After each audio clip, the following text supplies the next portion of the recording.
আসসালামু আলাইকুম, সবাইকে রমাদান কারীম। এই রোজার দিনে মাছ মাংস খেতে খেতে আর ভালো লাগে না, তো আজকে একটু ডাল চচ্চড়ি করলাম। আশা করি ডাল চচ্চড়িটা সবার ভালো লাগবে। তো চলেন ভিডিওটা শুরু করা যাক।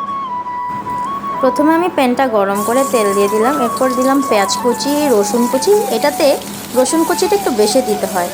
তারপর আমি হালকা ভাজবো, বেশি লাল হওয়া যাবে না। তারপর দিয়ে দিলাম ডাল। তারপরে দেব আমি এটাতে হলুদ গুঁড়ো এবং লবণ দিয়ে এগুলো আমি ভালো করে কষাবো। এই যে হলুদ গুঁড়ো আর এই যে লবণ, স্বাদ মতো লবণ দিয়ে দিলাম। ভালো করে কষিয়ে আমি এটাতে পরিমাণ মতো পানি দিয়ে দিব। এই যে পানি দিয়ে দিলাম।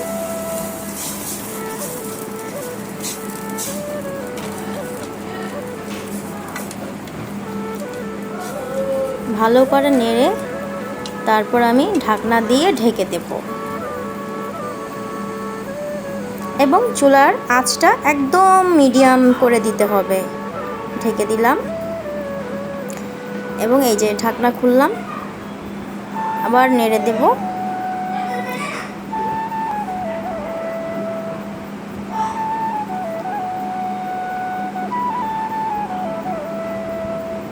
এটা আমি ঢাকনা লাগিয়ে দিয়েছিলাম, আবার খুলেছি। তারপরে দিয়ে দিলাম কাঁচামরিচ।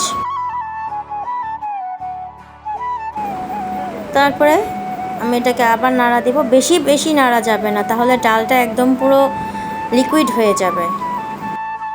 আমার রান্নাটা তৈরি হয়ে গেছে। এখন আমি একটা পেলায় এটা বেড়ে নিয়েছি। তারপর আমরা সাহারির সময় খাবো। ধন্যবাদ সবাইকে। আসসালামু আলাইকুম।